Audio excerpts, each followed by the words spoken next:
preparing for the new millennium. اب ہم یہ دیکھتے ہیں کہ سینچری کے ٹرن پہ جب دنیا نئے ملینیم میں داخل ہو رہی ہے تو پاکستان کچھ کراس روڈز کے اوپر کھڑا ہے، کچھ ایسے چوراہوں پہ کھڑا ہے جہاں اپنی سمت کو متعین کرنا کچھ مشکل نظر آتا ہے. The seventh 5-year plan envisioned that every child aged 5 would have access to either a primary school or a comparable but less comprehensive mass school. یعنی اس بات کا تہیہ کیا جاتا ہے 5 سالہ پلان کے اندر کہ ہر بچہ جو ہے اسے ایکسس ہوگی ایک پرائمری اسکول کی یا اس کے مطابق کسی انسٹیٹیوشن کی. لیکن نہ تو نمبرز کی ایکسپینشن اور نہ ہی کوالٹیٹیو امپروومنٹ جو تھی وہ اس وقت کی ڈیمانڈز کو میٹ کرتی ہوئی نظر آتی تھی. In 1990, the picture of Pakistan with regards to literacy rate, gender disparity and enrollment ratios looks very bleak. اور ان سب جو ادارے ہیں ان ساری باتوں میں ہم یہ دیکھتے ہیں کہ تمام ایریاز کی مد میں پاکستان کی سچویشن کچھ بہت اچھی نظر نہیں آ رہی.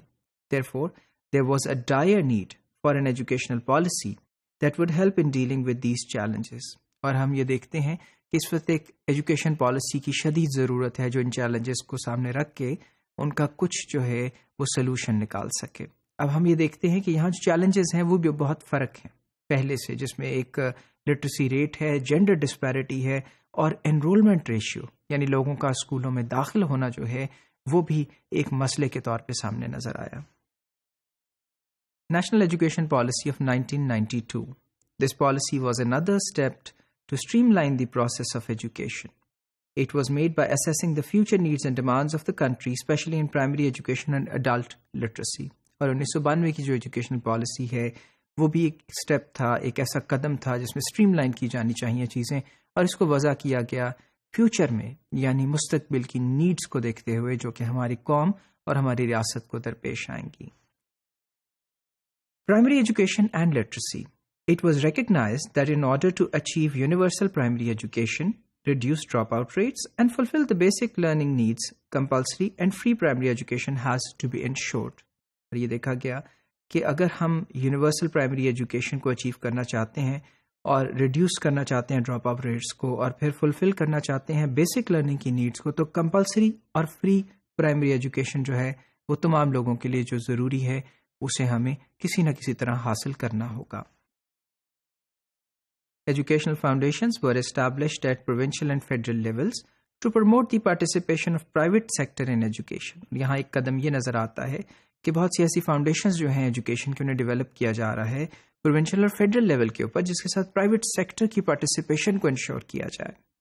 Policy pledged to achieve 50% literacy rate by 1995 and 70% by 2002. اور ایک بہت بڑا قدم، ایک بہت بڑی جو سوچ ہے وہ یہ تھی کہ 50% جو افراد ہیں ان کو کمپلیٹ لٹریٹ کیا جائے گا 1995 تک، اور 70% کی لٹریسی جو ہے ان کو حاصل کر لیا جائے گا 2002 تک.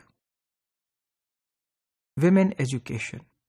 Recognizing the difficulties regarding its vital issue, it stressed on the increased access of females to general and vocational education through a wider spread of educational facilities. اور خواتین کی تعلیم کو جو کہ ووکیشنل میں بھی ہے اور جنرل ایجوکیشن میں بھی، اسے حاصل کرنے کے لیے اس بات کا تہیہ کیا جاتا ہے اور اس کو سمجھا جاتا ہے کہ اس وقت ہمیں ایجوکیشنل فیسلٹیز جو ہیں انہیں ایک وائڈر لیول پہ ایکسپینڈ کرنا پڑے گا. سو ویمن ایجوکیشن، تاکہ خواتین بھی مردوں کے شانہ بشانہ کام کر سکیں اور قوم میں اپنا رول ادا کر سکیں، اس کے لیے ہمیں انفراسٹرکچر کی ضرورت ہے اور ایک وائڈ اسپریڈ ایجوکیشنل فیسلٹی کی بات جو ہے اسے کیا جانے لگا. The 8th 5-year plan from 1993 to 1998. اب 8واں 5 سالہ پلان جو 1993 سے 1998 تک ہے. This plan was developed within the social framework of social action program. اور ایک یہ جو سوشل فریم ورک ہے یا ایک فریم ورک ہے جو سوشل ایکشن پروگرام کے تحت سامنے لایا گیا ہے، جس میں ہم سماج کا جو لفظ ہے اس کو دیکھتے ہیں. which was initiated with the help of donor agencies. اور ہم یہاں یہ دیکھتے ہیں کہ ڈونر ایجنسیز، ایسی ایجنسیز جو فنڈز دیتی ہیں ایجوکیشن کے لیے، ان کا ایک رول نظر آتا ہے اس سوشل ایکشن پروگرام میں. 80% of the program finances were given by the government and 20% by the donor agencies. یعنی 80% فنڈز تو گورنمنٹ نے فراہم کیے، جبکہ 20% فنڈز ہم دیکھتے ہیں کہ ڈونر ایجنسیز کے تھرو آتے ہیں. اور فائنینشیل ایجوکیشن اس کی کیا ہے؟ کہ primary education 47.3%، secondary education 23.93%، teacher education 4.9%، technical education 3.55%، college education 3.65%، scholarships 2.03%، literacy and maths education 2.53%، university education 5.94%، museums 0.3%، miscellaneous 1%، educational foundations 4.63%، establishment division 0.3%۔ سو ہم یہ دیکھتے ہیں کہ یہاں بھی سب سے زیادہ جو فنڈز ہیں وہ پرائمری اور سیکنڈری ایجوکیشن کو ایلوکیٹ کیے جاتے ہیں۔ National education policy 1998 to 2010. The National Education Policy of 92 was revised in form of National Education Policy 1998 and 2010. اب جو ایجوکیشن پالیسی 1992 کی ہے اسے ہی ریوائز کیا جاتا ہے 1998 اور 2010 کی پالیسی میں۔ It aimed to face the future challenges and fulfill the needs and demands of the country. اور پھر اس کو وضع کیا جاتا ہے فیوچر چیلنجز کو، یعنی مستقبل میں آنے والی جو چیلنجز ہیں انہیں فیس کرنے کے لیے اور to meet the demands of the country. The Social Action Program Phase 1 was also extended in this form of Social Action Program Phase 2. یعنی Social Action جو پروگرام کا Phase 1 ہے اسی کو ایکسٹینڈ کیا گیا Social Action Program Phase 2 کے اندر۔ The policy pledged to raise literacy rate by 55%.